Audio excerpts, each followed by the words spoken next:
I trust this finds you doing well. And I just wanted to encourage you a few minutes by reminding you that it's not what we do for God, and it's not about our talents or even our gifts or abilities.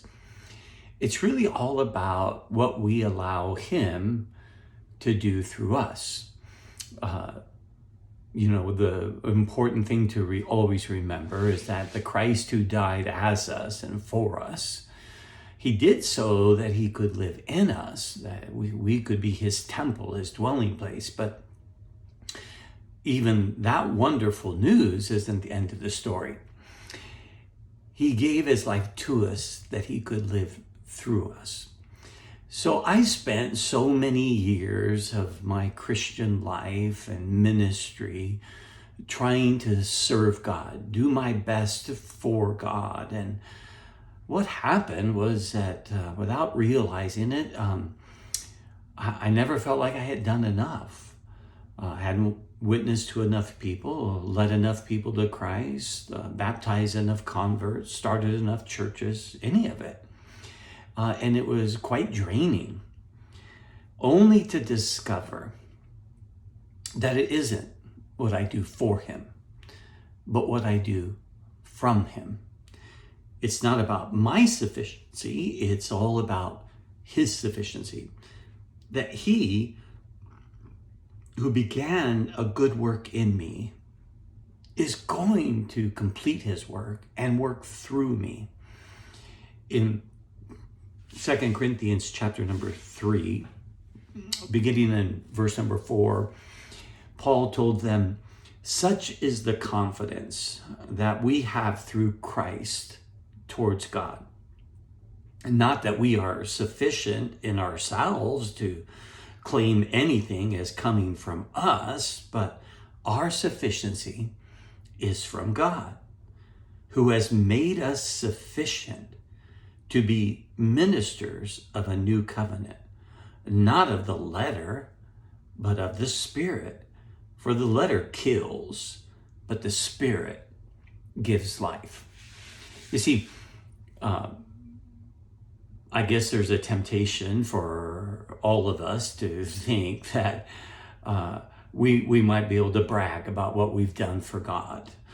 But when we really understand this, we understand that our confidence should not be in us.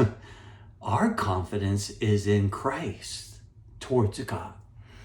We know that we're loved and accepted and whole and complete, not because of what we do or don't do, but because of what He's going to do in and through us. And so even though we lack ability, we know that He has made us sufficient to be ministers of the new covenant. The new covenant is the covenant that Jesus accomplished by going to the cross and raising again. He paid with that one perfect sacrifice to satisfy all the demands of God for our sin, to remove everything that separated us. And so He calls us to Himself and gives His life to us. And now He says, listen, you are my minister. There are times people from different backgrounds and traditions, they'll say, he's my minister. And that's a compliment, and I appreciate it. But do you realize, friends, that all of us are to be ministers? All of us are to be those who come and serve and share the good news that it's done. The good news that the work is finished.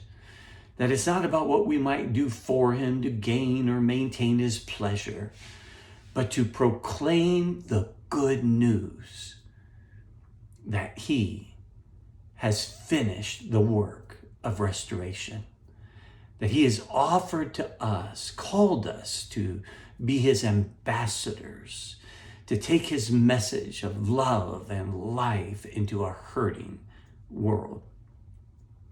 And so while you will respect your pastor, your minister, sure, but don't think that somehow there is one group of people called the laity, the ministers, the pastors, the reverends, and then all the others. No, we're all called to be ministers. And ministers of what?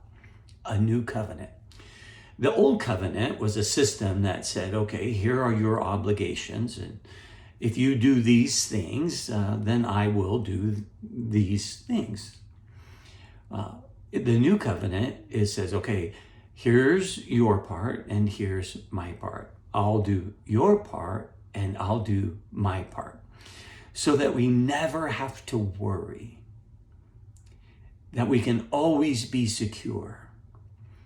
Because as I've said many times before, even when we are faithless, He is faithful. It's a message of love and life, a message that is empowered and enabled by the Spirit of God. And we know it's the new covenant that we're sharing because it brings about freedom and life. The old covenant, the Mosaic covenant specifically, laid down the law. Now, there was nothing wrong with the law. It was good, pure, and holy. The only problem was there was no empowerment to fulfill its commands. And so the law, although very glorious, so glorious that when Moses came down from the mountain, he had to put a veil over his face because they could not look upon him. He says the greater covenant, the greater glory comes when you and I lead people to the place where all of the glory and attention and focus is on Jesus. It's not our good works. It's not what we do for Him. It's what He's done and what we allow Him to do through us.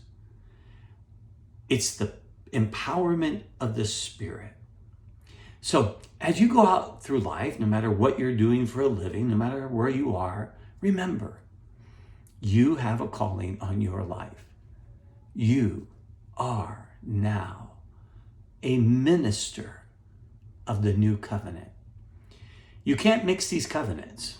You can't tell people, well, you're saved by grace through faith, and then put law upon them, because law will always result in death, guilt, condemnation, shame, because we can't do it in our own power, in our own sufficiency.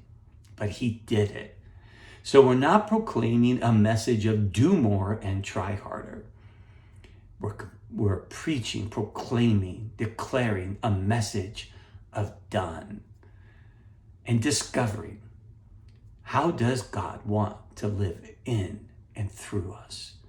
So look around. Are the people you're ministering to full of life or death? Because the Spirit brings life. The Spirit brings freedom. And law brings guilt, condemnation, and death. So I hope that you'll live full of His life, full of His joy, because it's about what He has done. And then live as a surrendered vessel to His indwelling life, that you and I would join together to be ministers that bring life to the hurting world we live in. You have a great day. God bless.